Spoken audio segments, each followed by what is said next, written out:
नमस्कार, स्वदेश आर में आपका स्वागत है। बुलेटिन की शुरुआत पुतिन और मोदी की खबर के साथ। एससीओ सम्मेलन में आज मोदी और पुतिन की मुलाकात हुई, जिसमें रूस और यूक्रेन की जंग को लेकर प्रधानमंत्री नरेंद्र मोदी ने कहा कि आज का समय युद्ध का नहीं है, आने वाले दिनों में शांति के रास्ते पर हम कैसे बढ़ सकते हैं, उस पर भी चर्चा करने का अवसर है।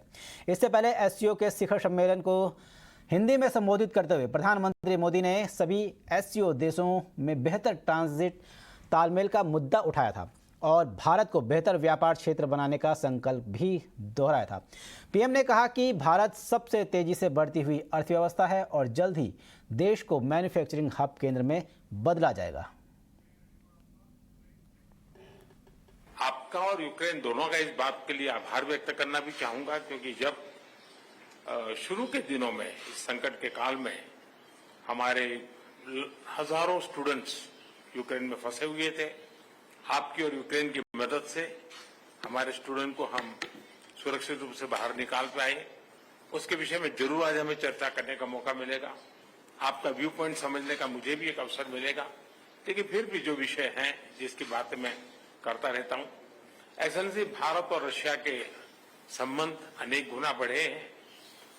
हम इन संबंधों को इसलिए भी महत्व देते हैं कि हम एक ऐसे मित्र रहे हैं जो पिछले कई दशकों से हर पल एक दूसरे के साथ रहे। I also know that tomorrow, my dear friend, you are about to celebrate your birthday. As per the Russian tradition, we never offer congratulations in advance, so I cannot do that right now. But I would like you to know that we know about that and we wish you all the best.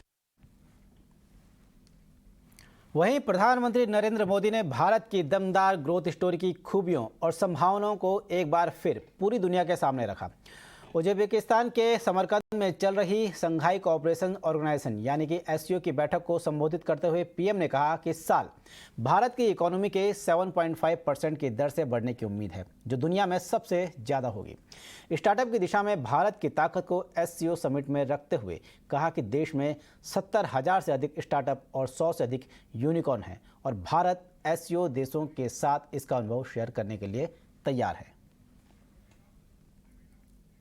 Bharat को एक manufacturing hub बनाने पर प्रगति कर रहे हैं।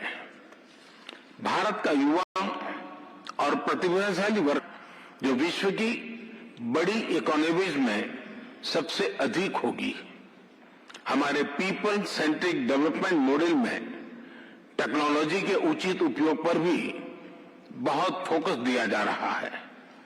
हम प्रत्येक sector में इनोवेशन का समर्थन कर रहे हैं। आज भारत में 70,000 से अधिक स्टार्टअप्स हैं, जिनमें से 100 से अधिक यूनिकॉर्न है।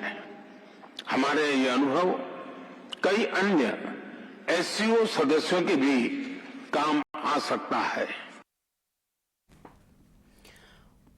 एससीओ समिट में चल रही बैठकों और कूटनीतिक चर्चाओं पर भारत ने अपने स्टैंड को काफी मजबूती से रखा है। साथ ही एससीओ सदस्य देशों में सहयोग बढ़ाने की भी बात की है। पूरी डिटेल्स दे रहे हैं हमारे सहयोगी संजय चौधरी। प्रधानमंत्री नरेंद्र मोदी और रशियन प्रेसिडेंट व्लादिमीर पुतिन मिल चुके हैं। शंघाई कोऑपरेशन ऑर्गेनाइजेशन का मीटिंग उज्बेकिस्तान में। मीटिंग में यूक्रेन का लड़ाई के बारे में बातचीत आया और मोदी जी ने ये कहा, ये शब्द शांति इस्तेमाल किए और पुतिन साहब को कहा डिप्लोमेसी होना चाहिए, डायलॉग होना चाहिए। उसके बाद भी और एक चीज़ प्राइम मिनिस्टर ने कहा, ये रशियन प्रेसिडेंट को थैंक यू कहे, यूक्रेनियन प्रेसिडेंट को भी थैंक यू कहे हमारा इतने हजार छात्र थे, स्टूडेंट थे यूक्रेन में, आप लोग सहायता किए इसीलिए वो बाहर आ पाया। वो छोड़ के भी बातचीत हुई।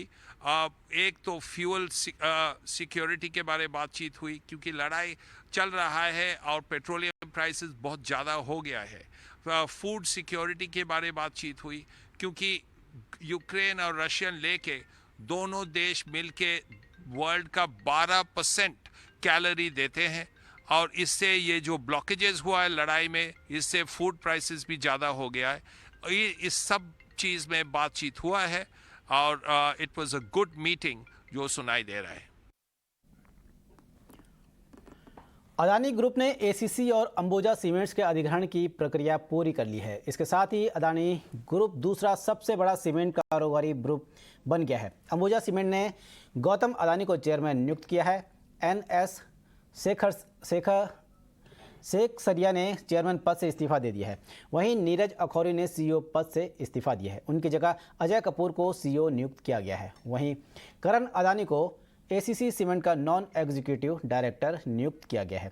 विनय प्रकाश और अरुण कुमार को डायरेक्टर की कमान दी गई है, जबकि श्रीधर बालकृष्णन कंपनी के सीईओ बने रहेंगे।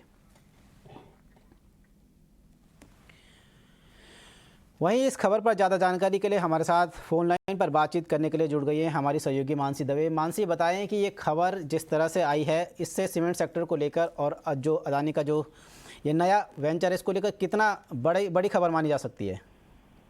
सीमेंट सेक्टर को लेकर और अंबुजा सीमेंट के लिए एक बड़ी खबर है और बोर्ड बैठक आज फोकस में थी, क्योंकि बोर्ड बैठक में फंड इन्फ्यूजन यानी कि पूंजी जुटाने को लेकर ऐलान होने जा रहा था और ये ऐलान हो भी चुका है। इस बोर्ड मीट में करीब 20,000 करोड़ के वारंट्स इशू किए गए हैं प्रमोटर को प्रेफरेंशियल बेसिस पर, जिसका इशू प्राइस 418.87 पर शेयर है।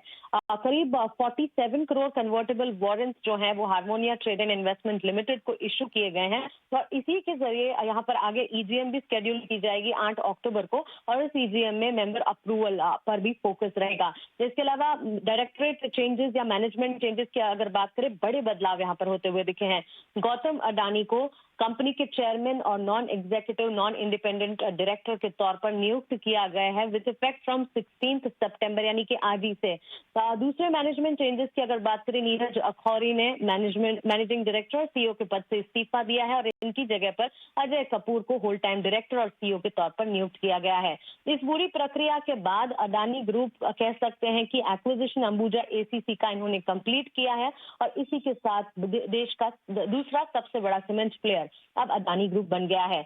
अगर अडानी की होल्डिंग की बात करें इस ट्रांजैक्शन के बाद, तो अडानी की होल्डिंग जो है वो 67.5 million ton per annum capacity की हो जाएगी और इसी के साथ वो सेकंड लार्जेस्ट प्लेयर बन जाएगा।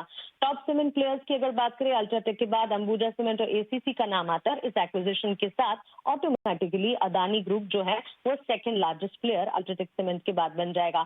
इसी मौके पर गौतम अडानी की तरफ से ये बात भी आई और उन्होंने अपने कोट में ये भी कहा कि सीमेंट जो है ये एक बड़ा बिजनेस है और एक बड़ा हेडरूम देश की ग्रोथ में साबित होता हुआ दिख सकता है और इसी के चलते आगे भी नजरिया काफी पॉजिटिव रहेगा। तो एक बड़ी यहाँ पर खबर अंबुजा सीमेंट के लिए, जो कि सीमेंट स्पेस के लिए बड़ी फोकस की खबर है और क्लियरली अडानी ग्रुप ने एक्विजिशन जो है उसकी प्रक्रिया पूरी कर ली है।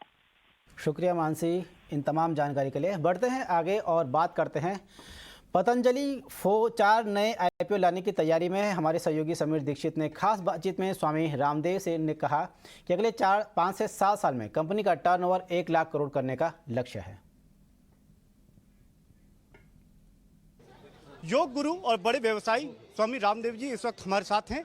उनकी योजना ये है आने वाले 5 सालों में पतंजलि ग्रुप को एक नए मकाम पर ले जाना है। 5 लाख करोड़ मार्केट वैल्यू के साथ में आईपीओ लिस्ट कर रहे हैं, 4 आईपीओ।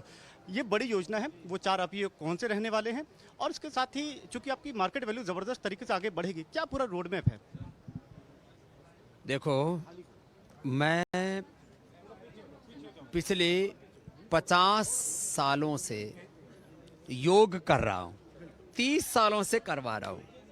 मैंने पुरुषार्थ करके एक ब्रांड इक्विटी खड़ी की है। किसके लिए? देश के लिए। मैं कहता हूँ मैं करता हूँ पुरुषार्थ, उससे आता है अर्थ और उससे मैं बनाना चाहता हूँ समर्थ भारत। अब मेरे इस पुरुषार्थ मूलक अर्थ और परमार्थ से, मेरे इस योग आयुर्वेद स्वदेशी भारतीय शिक्षा और भारतीय चिकित्सा व्यवस्था के अनुष्ठान से कुछ लोगों को मिर्ची लगती है, पेट में दर्द होता है, उनको ऐसा लगता है और ये पतंजलि तो इतना बड़ा ब्रांड हो गया और एक सन्यासी इतना बड़ा काम कैसे कर सकता है। तो सन्यासी देश के लिए जीता है। सन्यासी का और कोई सपना ही नहीं होता। हम तो अपने निष्ठा में जीते, हम तो जीवन मुक्त हैं। हमारी कोई अपने लिए इच्छा है ही नहीं। हमारी तो एक इच्छा है, एक एक श्वास भारत माता के लिए जिएंगे और यदि आप रीच की बात करो, ब्रांड इक्विटी की बात करो, आप ट्रस्ट की बात करो, पुरुषार्थ की बात करो, क्वालिटी की बात करो, किसी भी चीज़ की बात करो, आप इकोनॉमिक्स की बात करो, पॉलिटिक्स की बात करो मैं देखो, मैं गलत बात करता नहीं हूँ, लेकिन एक राजनीतिक सोच समझ रखता हूँ, एक पॉलिटिकल आइडियोलॉजी भी रखता हूँ, एक नेशनलिज्म, राष्ट्रवाद, जैसे भगवान सर्वव्यापक है, मेरे हर काम में राष्ट्रवाद मिलेगा क्योंकि मैं देश के लिए जीता हूँ। तो ये सारे बड़े आईपीओस, वो भी 5 सालों में, मामूली बात नहीं है। और जो आपने लक्ष्य लिया 5 लाख करोड़ का, कई लोग काफी से घबराए हुए हैं। अरे 5 लाख करोड़ तो हो सकता है 5 साल से पहले ही हो जाएगा, इससे ज्यादा भी पहुंच जाए तो आपत्ति नहीं। अभी तो जो पतंजलि फूड्स जो अभी लिस्टेड है, इसमें 1 लाख करोड़ रुपए से ज्यादा वैल्यू का तो खाली पाम प्लांटेशन ही होगा।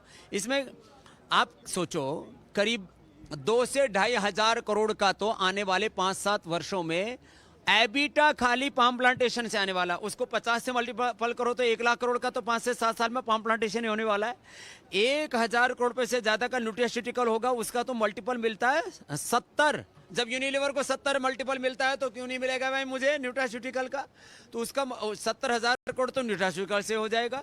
जब फूड का मल्टीपल आप 40 से 50 भी गुनो तो 1,000 करोड़ से ज्यादा का तो प्रॉफिटेबिलिटी, 1,000 से 1,500 करोड़ की प्रॉफिटेबिलिटी फूड में होगी, तो 70-80 हजार करोड़ की तो वही होगी। तो मैं तो इस पतंजलि फूड्स को ये आने वाले 5-7 सालों में 5 लाख करोड़ से ज्यादा के बनाने का सपना लेके चल रहा हूँ, इसलिए मैं बोल नहीं रहा हूँ। अभी तो मैं बोलूंगा तो बहुत लोगों की चूल्हे हिलेंगे। अभी तो जितना बोल रहा हूँ उतना ही डाइजेस्ट नहीं हो रहा है, लोगों को इंडाइजेशन हो रखा है। पतंजलि लाइफस्टाइल आ रही है कि नए पतंजलि फूड्स के बाद पतंजलि आयुर्वेद, पतंजलि मेडिसिन, पतंजलि वेलनेस और पतंजलि लाइफस्टाइल में तो बहुत कुछ होगा। तो ये तो एक नया संसार होगा एक, और इसके द्वारा राष्ट्र निर्माण का एक नया इतिहास लिखा जाएगा। भारत को आर्थिक गुलामी से मुक्ति दिला करके परम वैभवशाली बनाने का एक नया दौर शुरू किया हमने। बहुत लंबी है यात्रा। एक्विजिशन और निवेशक को आमंत्रित करने के लिए क्या आप रोड शो? तो इतने ज्यादा काम हैं, निवेशक तो अब कहते हैं ना, मतलब झोड़ा ठाए घूम रहे हैं कि वे कहाँ लगाएं। तो इतना ज्यादा इन्वेस्टर्स तो नेशनल हो या इंटरनेशनल हो, उनका सबसे बड़ा अट्रैक्शन आज पतंजलि है। क्या जा रहे हैं, अमेरिका जा रहे हैं? अरे क्यों नहीं जाएंगे, जाएंगे, बहुत माल है वहां, लेके आएंगे। आकाशा एयर ने अपने नेटवर्क का विस्तार किया है। बेड़े में 5वें विमान के आने के साथ ही आकाशा ने दिल्ली को अपना छठा डेस्टिनेशन बनाया है। इसके साथ ही 10 अक्टूबर से हर हफ्ते फ्लाइट्स की तादाद 250 तक पहुंच जाएगी। आकाशा दिल्ली बेंगलुरु और दिल्ली अहमदाबाद रूट के बीच डायरेक्ट सेवा ऑफर कर रहा है।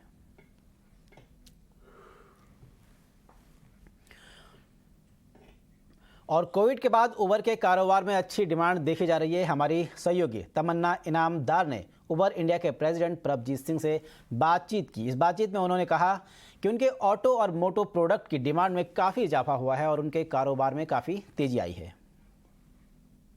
पेंडेमिक के बाद आपने कहा कि काफ़ी असर पड़ा, कम ड्राइवर भी उतर रहे थे, गाड़ियों की ऑप्शंस भी कम थी और इसलिए ये दिक्कतें आ रही थी। क्या जो डिमांड है वो पेंडेमिक के पहले के लेवल तक आ गई है या उससे आगे निकल गई है? तमन्ना, अब हमारा प्लेटफॉर्म टोटल डिमांड और रेवेन्यूज़ में पैंडेमिक से बढ़ चुका है। अब हम इंटरनली रिकवरी की बात नहीं करते, हम इंटरनली ग्रोथ की बात करते हैं। जैसे सिटीज़ खुले हैं, शहर खुले हैं, लोगों ने स्टेप आउट करना शुरू किया है पिछले 1 साल में, ऊबर का बिजनेस बहुत ही ज़ोरों से वापस आया है।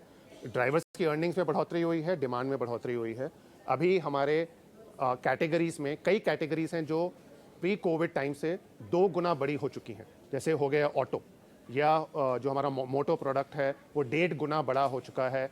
रेंटल्स प्रोडक्ट है, इंटरसिटी, जहाँ पे हम ऊबर सेम व्हीकल को यूज़ करके 2 शहरों के बीच में जा सकते हैं, वो 1.5 गुना बढ़ चुके हैं। और हम ये बढ़ोतरी अब आगे से हम देख रहे हैं कि बहुत तेज़ी आ रही है जैसे जैसे शहर खुल रहे हैं और लोगों में कॉन्फिडेंस आ रहा है ऑफिस वापस जाने का और ऑफिस खुल रहे हैं। तो अब हमारा प्रॉब्लम यहाँ से है कि हम नई गाड़ियाँ कितनी स्पीड पे अपने फ्लीट पार्टनर्स को, इंडिविजुअल ड्राइवर्स को इंकरेज कर सकें ताकि वो ऐड कर सके प्लेटफॉर्म पे। और आपके मुताबिक कि जो महंगाई बढ़ रही है, पेट्रोल डीजल के दाम बढ़ रहे हैं, उसका क्या कोई असर पड़ा है डिमांड पर या वो नहीं देख रहे हैं आप? देखिए तमन्ना जी, नेचुरल है कि अगर आपका पेट्रोल में 40% का बढ़ोतरी होगा और उसके कारण वो फेयर्स में 20 से 22% का बढ़ोतरी हो रहा है, तो उसको कंज्यूमर्स में इफ़ेक्ट आएगा, क्योंकि वे सोचेंगे कि क्या ये ट्रिप मैं बाद में कर सकता हूँ या कर सकती हूँ, चाहे अभी करने का, क्या मैं दूसरे फॉर्म फैक्टर में कर सकती हूँ, क्या मैं प्रीमियर गाड़ी की जगह गो गाड़ी कर सकती हूँ, क्या मैं गो गाड़ी की जगह ऑटो ले सकते हैं। तो कंज्यूमर्स ऐसे सवाल ज़रूर पूछते हैं, नेचुरल है, लेकिन दो चीज़ें हमने अपने डेटा से देखी हैं। एक, मोबिलिटी और ट्रैवल करना एक इम्पॉर्टेंट रिक्वायरमेंट है, और कंज्यूमर्स अगर पॉइंट ए से पॉइंट बी जाना है, अगर आपको ऑफिस जाना है, आपको स्कूल जाना है, तो you don't have other choices, you have to be able to take a trip, and that's why we are offering. अगर आप ऊबर प्रीमियर नहीं लेना चाहते, आपके लिए ऊबर गो है, ऊबर गो नहीं तो ऑटो है, तो हम सारी प्लेटफॉर्म में आपको चॉइसेस दे रहे हैं ताकि आपको डिफरेंट प्राइस पॉइंट मिल सके। और अब बात चीतों की। भारत वापसी कर रहे हैं कई चीते। देश में लुप्त हो चुके चीते अब एक बार फिर से नजर आएंगे। नामीबिया से 8 चीते भारत पहुंच रहे हैं। उन्हें लाने के लिए खास इंतजाम किए गए हैं। कल पीएम मोदी की मौजूदगी में मध्य प्रदेश का कूनो नेशनल पार्क इन चीतों का नया बसेरा बनेगा। आप देख सकते हैं 3 तस्वीरें, किस तरह से पहली झलक जो चीते यहाँ लाए जाएंगे और विशेष विमान से लाए जाएंगे, जिसको विमान को चीते की आकर्षक पेंटिंग से सजाया गया है। तो ये चीते सबसे पहले ग्वालियर पहुंचेंगे और इसी के साथ भारत में चीतों का नया बसेरा शुरू बन जाएगा।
और ये मुमकिन हो पाया है प्रधानमंत्री मोदी जी की वजह से।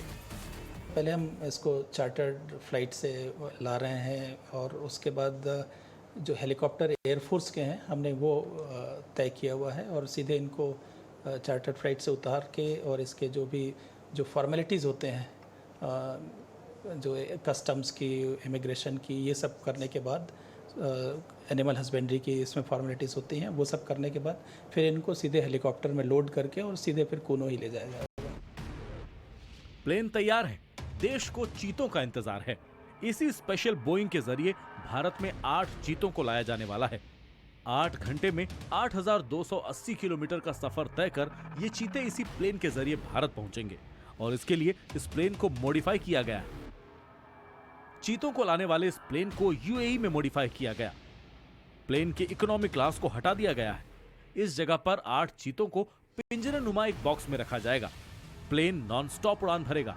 इसके लिए बैकअप प्लान भी तैयार है। Over here, you'll see a full set of spare wheels and tires for this aircraft. We don't normally carry spare wheels on every flight, but this flight is mission critical.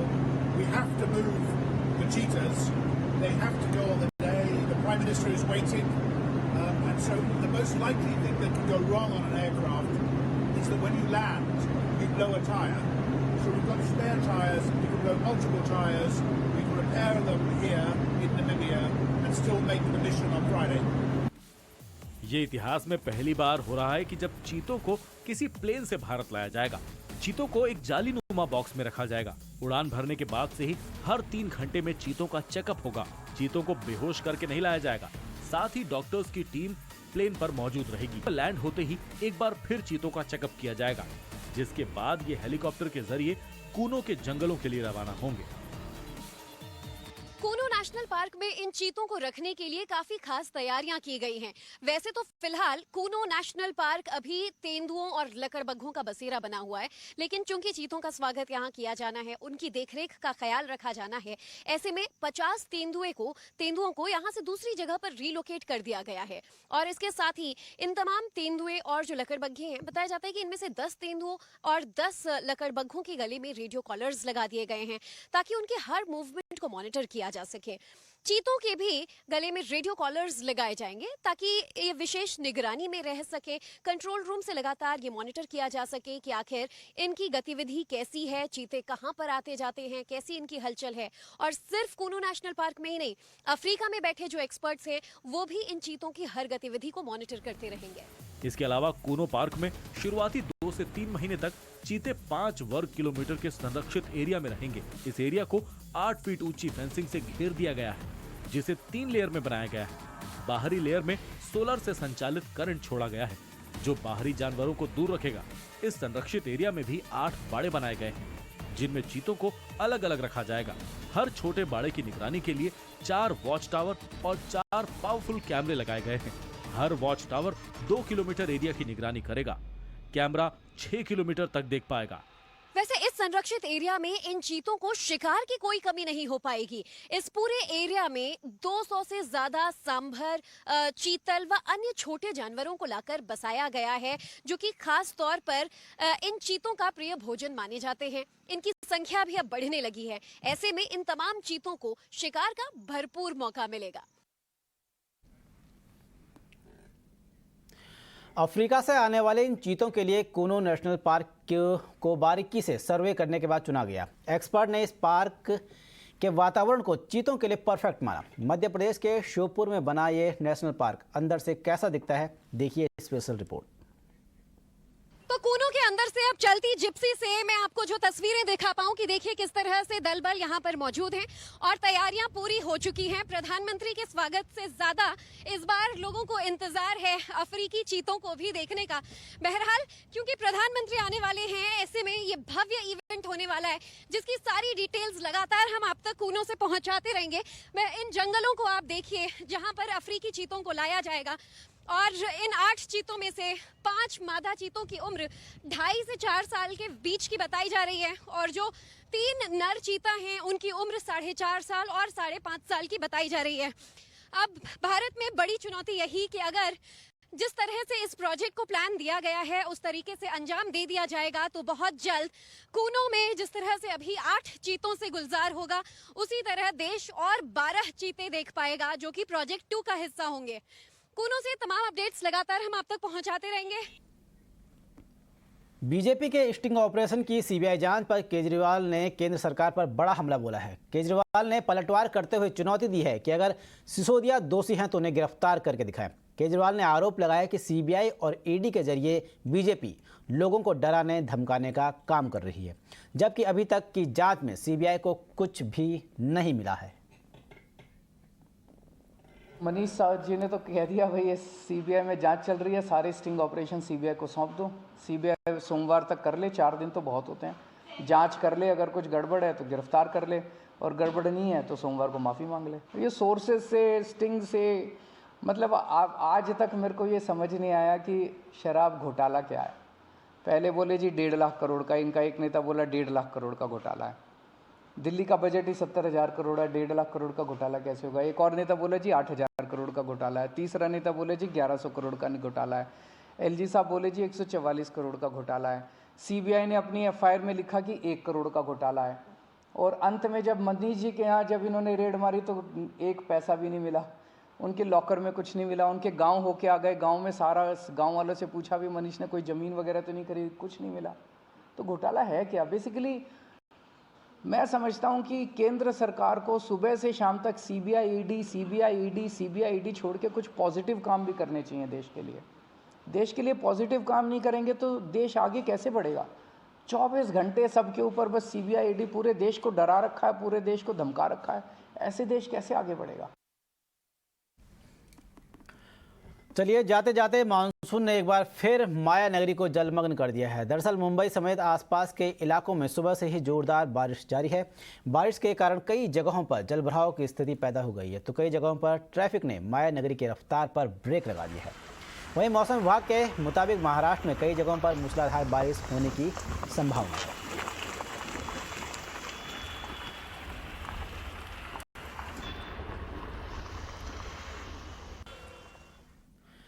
फिलहाल इस bulletin में इतना ही। देश और दुनिया की तमाम खबरों को देखने के लिए बने रहिए 18 नाउ स्वदेश के साथ। मुझे दीजिए इजाजत। नमस्कार।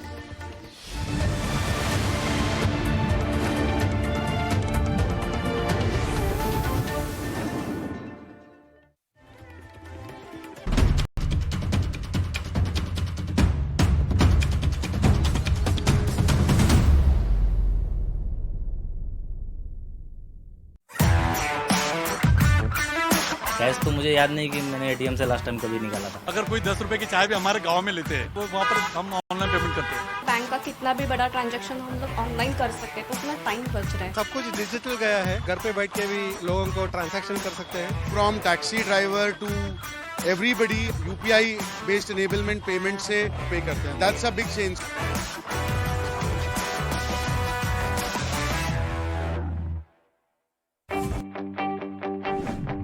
स्टॉक मार्केट में पोर्टफोलियो बनाना हो सकता है मुश्किलों से भरा।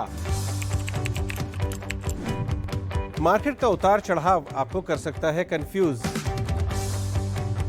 मार्केट में आज नीचे के लेवल से करीब 200 पॉइंट की रिकवरी आई। मैं अजय शर्मा आपको दूंगा सीधी और सटीक सलाह, जिससे आप बना सकेंगे अपना पोर्टफोलियो मजबूत। ईटी नाउ स्वदेश, बढ़ो देश के साथ। टेक्निकल चार्ट हो या फिर एफ&ओ, किस खबर का होगा आप पर कितना असर?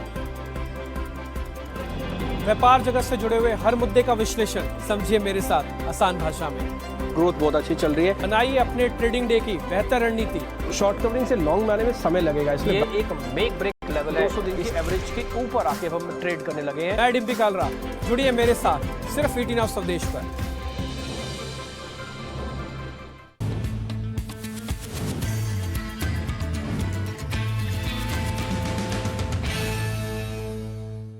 भारत दुनिया की 5वीं सबसे बड़ी अर्थव्यवस्था बन चुका है, लिहाजा एनर्जी की जो रिक्वायरमेंट है वो भी बढ़ रही है।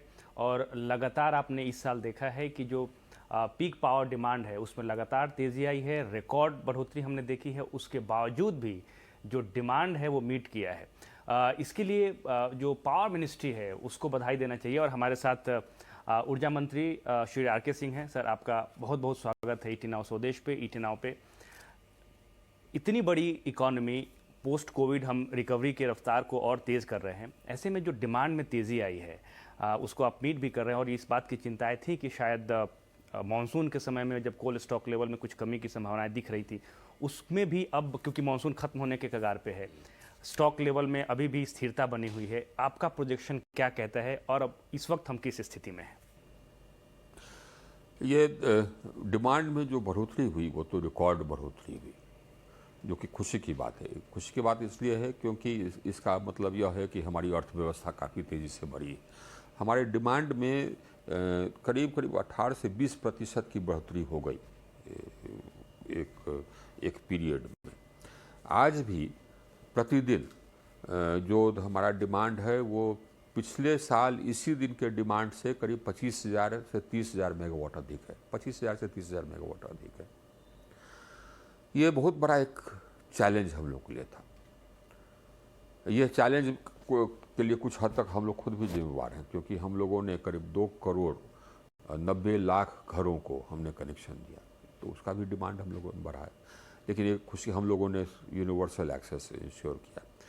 चैलेंज कैपेसिटी के मामले में नहीं, चैलेंज कोयला के अवेलेबिलिटी के मामले में, तो वो चैलेंज है, अभी गया नहीं है। हम लोगों ने मीट किया वो चैलेंज और उसको मीट कर रहे हैं, लेकिन ये चैलेंज है। तो कोल्ड स्टॉक आज के दिन भी हमारा प्रतिदिन स्थिति ऐसा है कि अभी हम कोल ब्लेंडिंग कर रहे हैं, इंपोर्ट करके ब्लेंडिंग कर रहे हैं, लेकिन उसके बावजूद प्रतिदिन हमारा स्टॉक कंजम्पशन जो है कोयले का वो जो स्टॉक आ रहा है उससे करीब करीब 2 से 3 लाख टन ज़्यादा कंजम्पशन हो रहा है। तो हमारा जो रिजर्व स्टॉक है वो घट रहा है उस तरह से। तो 24 मिलियन टन था, उसे घट करके अभी 20 मिलियन टन पर आ गया है। तो चैलेंज अभी भी है। इसमें हुआ क्या कि एक तो डिमांड बहुत तेज़ी से बढ़ा, कोयला का प्रोडक्शन बढ़ा, उतना तेज़ी से नहीं बढ़ा जितना तेज़ी से डिमांड था। कुछ रेक्स की भी कमी हुई। हम लोग का सेविंग ग्रेस ये था कि हमने काफ़ी रिन्यूएबल्स ऐड किया था, नॉन फॉसिल फ्यूल कैपेसिटी, उससे हम 25 से 30% बिजली हमारी आई इस पीरियड में। एक तो ये हम लोगों ने किया। उसके बाद फिर क्या हुआ था कि हम लोग 2009-10 से ही, बल्कि उसके पहले से ही यहाँ पर कोयला इंपोर्ट करके ब्लेंडिंग चलती रही है, क्योंकि 10-15% ब्लेंडिंग करने से एफिशिएंसी बढ़ जाती है। जो इम्पोर्टेड कोल है उसका ग्रॉस कैलोरीफिक वैल्यू यहाँ के कोयला से ज़्यादा है, तो ब्लेंडिंग चल रही थी। उसके बाद करीब, और ये ब्लेंडिंग पहले 7% था यूपीए टाइम्स में, उसको घट करके आ गया करीब 3% 4% पर आ गया। लेकिन मिलियन टन्स में करीब 24-25 मिलियन टन इंपोर्ट होता था ब्लेंडिंग के लिए। तो 2018 में कोयला मंत्रालय का कहना हुआ कि हमारे पास पर्याप्त कोयला है, तो ब्लेंडिंग आप लोगों से कहिए कम करने के लिए। तो हम लोगों ने राज्य के जो जनरेटिंग कंपनीज़ थे उनको, जो प्राइवेट जनरेटिंग कंपनीज़ थे उनको, जो सेंट्रल जनरेटिंग कंपनीज़ थे उनको, सबको हमने कहा कि आप इंपोर्ट कम कीजिए। तो इंपोर्ट को हम लोगों ने घटा करके 7-8 मिलियन टन पर ले आया था। लेकिन इसी बीच में डिमांड बढ़ गई। डिमांड बढ़ गई तो कोयला का जितना रिक्वायरमेंट था उतना रिक्वायरमेंट डोमेस्टिक कोल से मीट नहीं हो रहा था। तो हम लोगों ने कहा कि हम ब्लेंडिंग फिर से चालू करेंगे। तो ब्लेंडिंग हमने फिर से चालू की, और पहले हमने कहा कि 10% ब्लेंडिंग कीजिए। तो ब्लेंडिंग हुआ तो हमारा स्टॉक फिर बढ़ कर करके 24 मिलियन टन पर आ गया। उसके बाद फिर हमको लगा कि अब पर्याप्त हो गया है, तो हमने कहा कि जितने स्टेट के जेनकोज थे और प्राइवेट जेनकोज थे कि अब आप आवश्यकता अनुसार जितना कोयला का शॉर्टफॉल है उतना ही ब्लेंडिंग कीजिए। एनटीपीसी को हमने कहा कि 10% नहीं 5% ब्लेंडिंग कीजिए। अब लेकिन करीब 10-15 दिन के बाद फिर एनटीपीसी हम लोग के पास आया कि 5% ब्लेंडिंग से हमारा स्टॉक लेवल्स बहुत घट रहा है, 10% करने दीजिए। हमने परमिट कर दिया। उसके बाद फिर आया कि 10% भी पर्याप्त नहीं है, 15% करने, हमने परमिट कर दिया। तो ब्लेंडिंग होने पर भी अभी हमारा स्टॉक घट रहा है। तो चैलेंज अभी है, और ये चैलेंज रहेगा हमारा अक्टूबर तक। लेकिन एक चीज़ है कि हम लोगों ने कहीं पर भी शॉर्टेज नहीं होने दिया। हमारा शॉर्टेज करीब 0.1% या 0.2% है, वो भी सिस्टम शॉर्टेज, सिस्टम के कारण है, पावर अवेलेबिलिटी के कारण नहीं। जबकि 2014 वगैरह में शॉर्टेज हुआ करता था 4.7%, 2013 में शॉर्टेज हुआ करता था करीब 8.5%। हमने उसको शॉर्टेज करीब खत्म कर दिया। राज्यों के ऊपर जो मैंडेटरी ब्लेंडिंग के लिए जो निर्देश जारी किए गए थे उसको हटा लिया है। उसको हमने हटा लिया उसे। लेकिन हमने उनको एडवाइस किया है कि आप एसेस करते रहे कि आपका खपत कितना हो रहा है ये आपके जनरेशन कंपनी में, और आपको कोयला कितना मिल रहा है कोल इंडिया से, और जो शॉर्टफॉल है उसका आप इंपोर्ट करें। ये अभी है ये। लेकिन मैंडेट जो हमने किया था कि 10% ब्लेंडिंग कीजिए, वो हमने हटा। लेकिन जैसे कोल स्टॉक में कमी आ रही है डिमांड की वजह से, तो क्या फिर ये ज़रूरत पड़ सकती है कि आप राज्यों को फिर से कहें कि आप? हम नज़र रखे हुए हैं। अच्छा। और ज़रूरत होगी तो फिर कहेंगे राज्यों को। ये स्पष्ट है, हमारे मन में कहीं कोई दुविधा नहीं कि आवश्यकता अनुसार हम इंपोर्ट करके ब्लेंडिंग करेंगे। लेकिन हम बिजली का शॉर्टेज नहीं होने देंगे, कहीं पर भी हम ब्लैकआउट नहीं होने देंगे। ये हमारा एकदम माइंड क्लियर। फेस्टिव सीज़न नज़दीक है, उसकी शुरुआत होने जा रही है, और आमतौर पे पावर डिमांड में तेज़ी देखने को मिलती है। और इस बार क्योंकि कोविड की जो मामले हैं वो काफ़ी तक अंडर कंट्रोल हैं, तो उम्मीद की जा रही है कि इस बार का जो फेस्टिवल सीज़न होगा वो उस पर ज़्यादातर। बिल्कुल सही आप बोल रहे हैं। तो उसमें डिमांड का क्या प्रोजेक्शन है, उसको लेकर क्या? हम बताएं ना, आज भी हमारा डिमांड पिछले साल के डिमांड से दिन प्रतिदिन 20 से 25 हज़ार से कभी कभी 30 हज़ार मेगावाट ज़्यादा है। तो हम उस स्तर पर पहुंच गए। और अभी जो हम स्थिति देख रहे हैं, अभी हम कुछ दिन और देखेंगे, तो अगर हम देखें कि ब्लेंडिंग के बावजूद हमारा स्टॉक घटते रहा, तो हम फिर राज्यों को फिर कहेंगे कि नहीं साहब, अब आप ब्लेंडिंग मिनिमम 10% करना प्रारंभ कीजिए। हम उसको पर नज़र रखे हुए। तो फेस्टिव सीजन में भी हम कमी नहीं होने देंगे। एक और व्यवस्था, 2 और व्यवस्था हम कर रहे हैं। एक व्यवस्था तो हम ये कर रहे हैं कि हमारा करीब 25,000 मेगावाट है गैस बेस्ड कैपेसिटी। अब अंतर ये हमारा गैस इंपोर्ट होता है जो पावर जनरेशन के लिए, गैस का प्राइस हो गया है करीब $60। तो ये उससे जो बिजली बनेगी उसका दाम हो जाएगा करीब 20-22 रुपये वगैरह हो जाएगा। लेकिन लॉन्ग टर्म से अगर हम लॉन्ग टर्म का ऑर्डर दें तो $16-17 में मिल जाता है, तो उसका बिजली का दाम होगा करीब ₹12.5 और के आसपास। तो हमने एनटीपीसी को कहा है कि उसका जो गैस बेस्ड कैपेसिटी करीब 6,000 मेगावाट, उसके लिए गैस लेकर के रहे। गेल से भी हमने बात किया कि लॉन्ग टर्म कॉन्ट्रैक्ट साइन कर ले, ताकि वो जो कहीं पर अगर इमरजेंसी में हमको ज़रूरत हुई तो गैस बेस्ड जनरेशन तुरंत ऑन ऑफ हो सकता है। अभी ज़रूरत हुई तो हमने ऑन कर दिया ताकि शॉर्टेज नहीं हो, जबकि शॉर्टेज चला गया तो फिर ऑफ कर दिया। तो ये हम एक और व्यवस्था हम कर रहे हैं। कुछ और ये हमने कहा है अपने सेंट्रल जनरेटिंग कंपनीज़ को कि वो ब्लेंडिंग भी करें, रिन्यूएबल एनर्जी के साथ साथ ये थर्मल एनर्जी का ब्लेंडिंग भी करेंगे। बैटरी स्टोरेज का हमने 1000 मेगावाट आवर का बिड किया था, वो सक्सेसफुल रहा, तो थोड़ा रेट अधिक आया, लेकिन वो भी है वो, लेकिन अभी तुरंत तो काम नहीं आएगा, उसको लगते लगते लगेगा 1.5 साल। तो हमारे ये जो ऑल्टरनेटिव हैं, ऑल्टरनेटिव ये कोयला से अपना डिपेंडेंस कम करने के लिए वो भी जारी है। क्योंकि गैस की कीमतें बढ़ी हैं और आप एनटीपीसी के लिए ये व्यवस्था करने की कोशिश कर रहे हैं, बाकी जो कोशिश है वो कर दिया, हमने कह दिया है करेगा। ओके, 24,000 मेगावाट के आसपास की टोटल कैपेसिटी जो स्टैंडर्ड है गैस बेस्ड पावर, हाँ। तो उनके लिए भी व्यवस्था होगी? नहीं, ये देखिए ये तो सिस्टम अगर गैस प्राइस ऐसा होगा कि बिजली का कॉस्ट वाइबल होगा तभी होगा। अभी तो जो गैस प्राइस है उसके हिसाब से तो बिजली का कॉस्ट हो जा रहा है 22 रुपये 23 रुपये, तो 22 रुपये 23 रुपये कोई बिजली यहाँ खरीदेगा नहीं। अगर वो और कम होगा तो हो सकता है कि फिर और कैपेसिटी चल जाए। ये 6,000 मेगावाट जो हम चलवा रहे हैं वो चलवा रहे हैं ये ऐसी स्थिति के लिए जबकि एकदम बहुत पीक डिमांड आ जाता है, उसके लिए हम चलवा रहे हैं। पूरी दुनिया में अभी पावर की डिमांड बढ़ी है, यूरोप में एनर्जी क्राइसिस की स्थिति बन गई है। ऐसे में इंडिया एक ऐसा कंट्री है जहाँ पे रिन्यूएबल ट्रांजिशन भी काफ़ी तेज़ी से हो रहा है, इनफैक्ट दुनिया में सबसे तेज़ गति से हो रहा है, और हमारे पास थर्मल जनरेशन कैपेसिटी भी सफिशिएंट है। ऐसे में as a 5th largest economy क्या कंट्रीब्यूशन होगा वर्ल्ड को इंडिया की तरफ से? एक तो देखिए ये हमने इतना हमारा डिमांड ग्रो किया, फिर भी हमने कहीं पर भी ब्लैकआउट नहीं होने दिया, और अभी डिमांड ग्रो कर ही रहा है। 5th लार्जेस्ट इकॉनमी से हम जाएंगे 3rd लार्जेस्ट इकॉनमी, वो हो जाएगा 1-2 साल में, जिस गति से हम बढ़ रहे हैं 1-2 साल में हो जाएगा। उसके लिए हमको पावर चाहिए, तो हम अपना कैपेसिटी ये इंस्टॉलेशन कर रहे हैं। ज़्यादातर हमारा कैपेसिटी है नॉन फॉसिल, तो हमारा आज के दिन में करीब 28,000 मेगावाट हमारा अंडर कंस्ट्रक्शन है कन्वेंशनल, 14,000 मेगावाट हमारा अंडर कंस्ट्रक्शन है हाइड्रो, रिन्यूएबल हमारा अंडर कंस्ट्रक्शन है करीब 62,000 मेगावाट, और न्यूक्लियर भी अंडर कंस्ट्रक्शन है करीब 14,000 मेगावाट। मतलब कि करीब 82-83,000 मेगावाट मेरा अंडर कंस्ट्रक्शन है। अभी 23,000 मेगावाट हमारा अंडर बिड है। तो हमको कैपेसिटी ऐड करते रहना है, अब हम कैपेसिटी ऐड करते रहेंगे ताकि हमको कभी भी ये शॉर्टेज नहीं हो।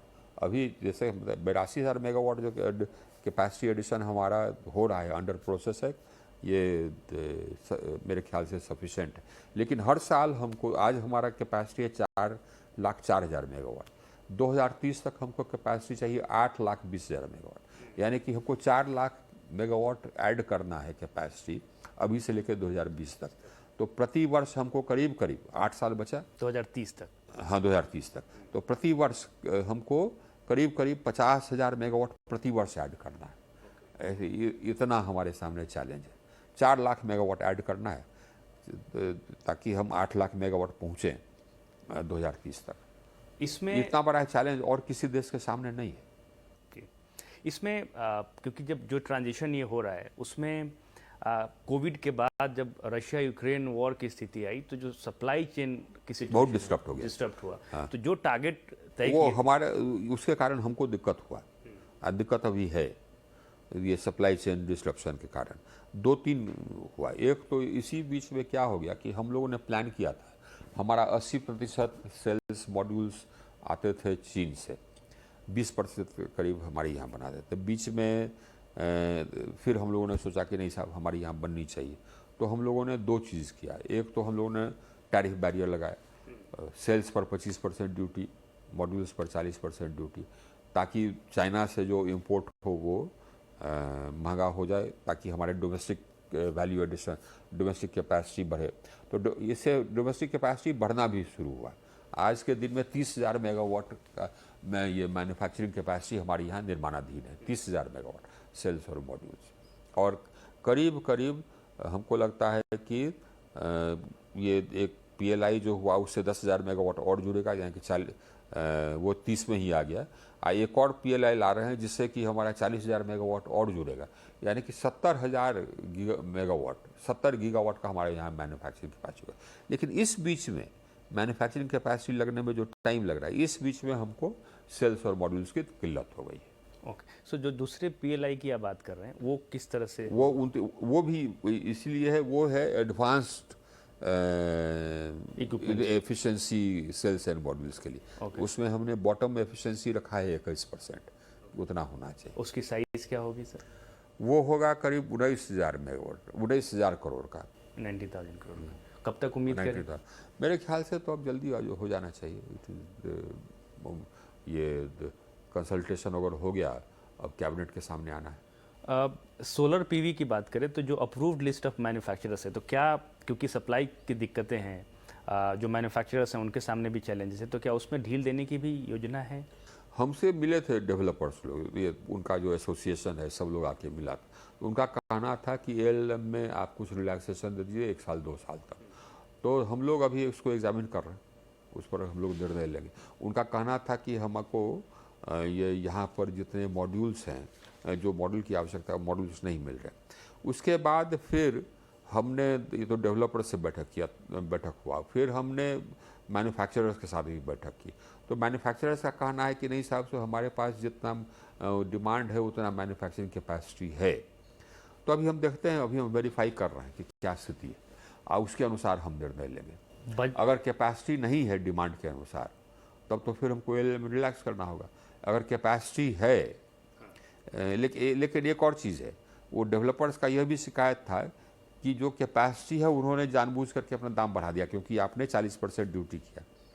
यह भी हमने मैन्युफैक्चरर से कहा, तो मैन्युफैक्चरर का कहना है नहीं, हमने तो अनायास दाम नहीं बढ़ाया, इसका दाम बढ़ गया, उसका दाम बढ़ गया। इस सब को हम जांच कर रहे हैं मंत्रालय, और जांच करने के बाद जो सही निर्णय होगा वो हम लेंगे। हमने दोनों पक्ष को सुन लिया है, ये डेवलपर एसोसिएशन को सुन लिया, मैन्युफैक्चरर एसोसिएशन को सुन लिया।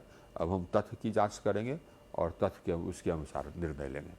ओके, एक क्वेश्चन सर, बजट में 3 मेगा रिन्यूएबल इक्विपमेंट पार्क्स बनाने की बात हुई थी, उसकी प्रक्रिया भी शुरू कर दी है आपकी मिनिस्ट्री ने, वो अभी किस स्टेटस पे, किस स्टेज पे? उसमें शुरू में हम लोगों ने एक का किया, तो उसका बिड हो गया है, बिड आ गया है।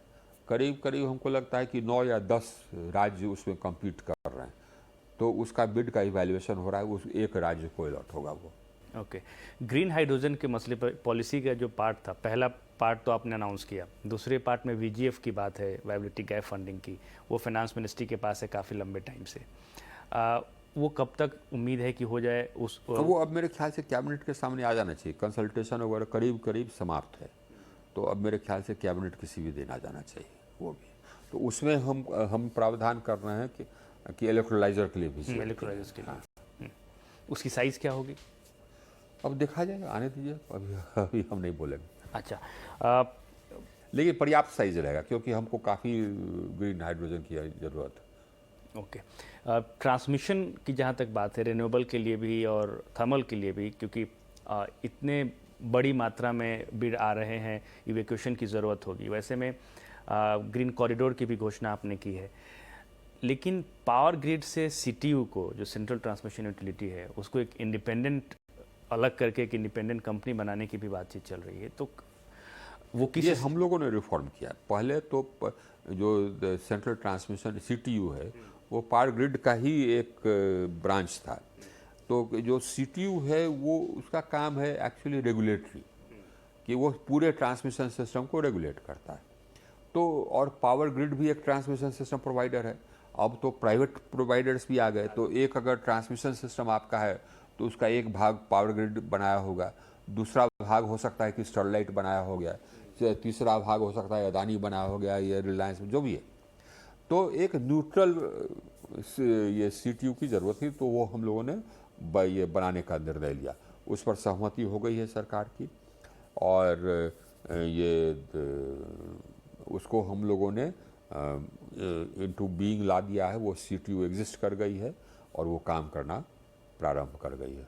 उसको हम स्ट्रेंथन भी कर रहे हैं, तो ये एक बड़ा रिफॉर्म ये है। दूसरा CTU एक इंडिपेंडेंट कंपनी, हाँ, तो वो एक इंडिपेंडेंट कंपनी होगी। दूसरा बड़ा रिफॉर्म हमने ट्रांसमिशन में 3-4 रिफॉर्म हमने किया। एक तो हमने पूरे कंट्री को एक ग्रिड में जोड़ दिया। 1,72,000 सर्किट किलोमीटर हमने जोड़ा है, 1,72,000 सर्किट किलोमीटर।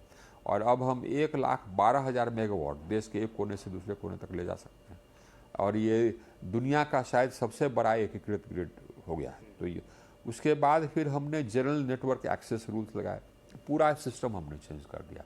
अब ये यूज़र फ्रेंडली हो गया। आपको कहीं पर कनेक्ट हो जाना है ट्रांसमिशन सिस्टम में, और उसके बाद फिर आप देश के किसी भी भाग में बिजली बेच सकते हैं, किसी भी भाग से बिजली खरीद सकते हैं।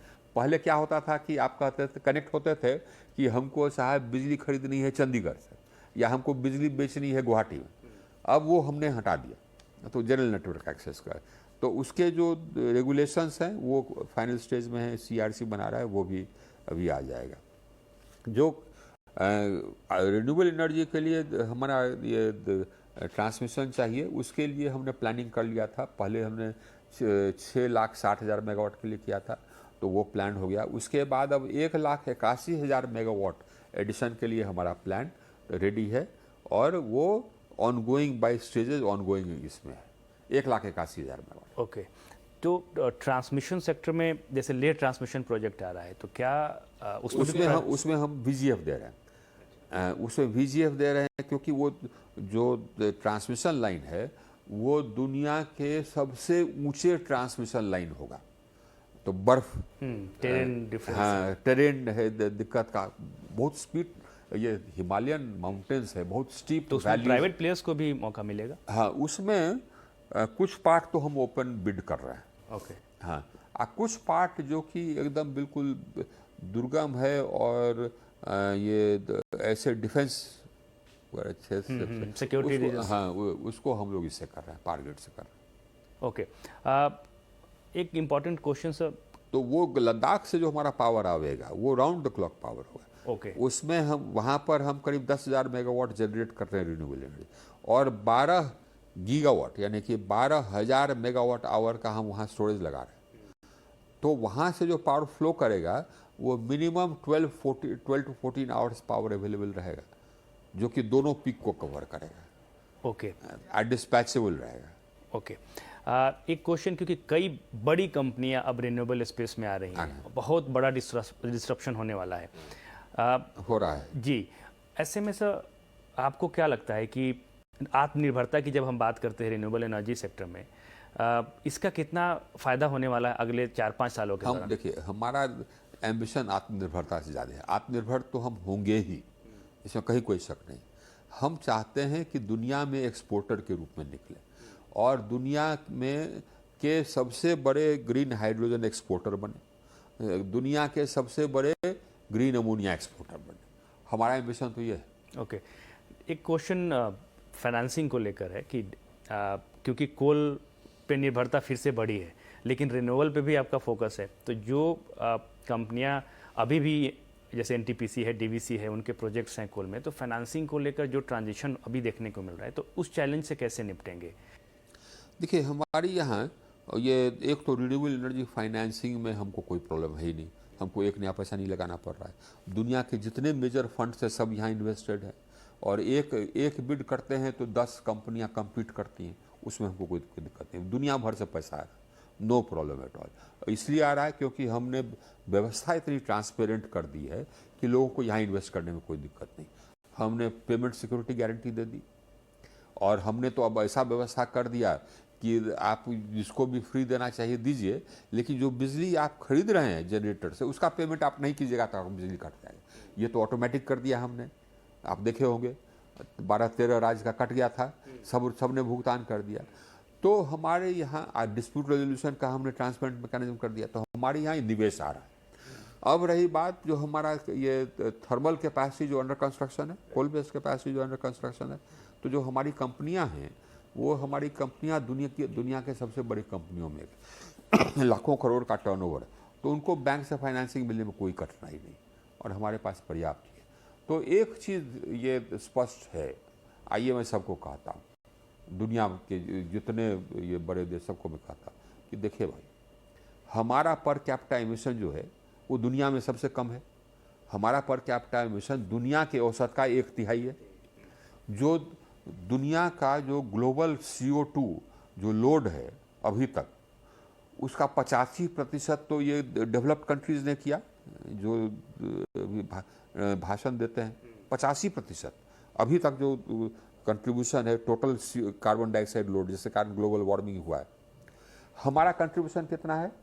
3.4%, जबकि हमारा पॉपुलेशन कितना है? 17.5%। देखिए, तो फिर भी हम ही एक ऐसे देश हैं जिसका कि एनर्जी ट्रांजिशन दुनिया के सबसे तेज में से है। हमने जो कहा था कि 2030 तक हमारे कैपेसिटी का 30%, ये 40% होगा नॉन फॉसिल से, वो हम 2021 में अचीव कर लिए। तो ये हमको कोई कुछ बोल नहीं सकता है। ऐसी स्थिति हमने कर दिया है। सब अपने डिफेंसिव रहता है, क्योंकि जो सब वो किया है उससे बेहतर हम किए। डिसइन्वेस्टमेंट के ऊपर है, पावर सेक्टर में भी क्या कुछ मर्जर को लेकर फर्दर, जैसे NHPC SGVN की बात चल रही थी, क्या कोई स्कोप है, उस पर कुछ काम चल रहा है, कोई पॉसिबिलिटी? अभी और कुछ ऐसा है, अभी ऑन द एनविल नहीं है। Okay sir. और NTPC और DVC जैसी जो कंपनीज है, क्या वो रिन्यूएबल की तरफ फोकस तो कर रही हैं, बट क्या आपने टारगेट सेट किया है इन कंपनीज के लिए भी? नहीं, उनको हमने टारगेट दिया है कि वो जो अपना थर्मल पावर है उसके साथ साथ वो रिन्यूएबल एनर्जी बंडल करके दे। तो इससे क्या होगा कि उनका जो पावर कॉस्ट है वो कंज्यूमर के लिए सस्ता हो जाएगा। और उसके बाद फिर हमारा कोयला पर बर्डन कम होगा, हमारा कार्बन लोड कम होगा। दिल्ली में अरविंद केजरीवाल गवर्नमेंट ने कल से शुरुआत की है कि अगर आपको सब्सिडी नहीं लेनी है तो आप, देखिए फ्रॉड में इसने क्या किया, ये लोग क्या करते हैं हम बताते हैं, हमने स्टडी करवाया कुछ राज्यों का। ये लोग क्या कर रहे हैं कि वो लोग कहते हैं कि नहीं साहब, हम 300 यूनिट दिए फ्री, 500 यूनिट दिए, किसी न किसी ये के कारण आ जाना है सत्ता में, है ना, तब भ्रष्टाचार करना है, जैसे कि उजागर हो रहा है। अरे हमारा यही कहना है, हमारा 2-3 चीज़ कहना है। हमारा कहना है कि तुमको बिजली फ्री देना है ना, तुम सबको फ्री दे दो, कोई से मतलब नहीं। हमारा ये है कि जो बिजली तुम लेते हो, है ना, उसका तुम भुगतान कर दो। तुम चाहते हो कि उपभोक्ता नहीं करे तो अपने बजट से कर दो। Thank you so much sir, thank you so much हमको पर्याप्त वक्त देने के लिए और सारे सवालों का जवाब देने के लिए। Thank you so much.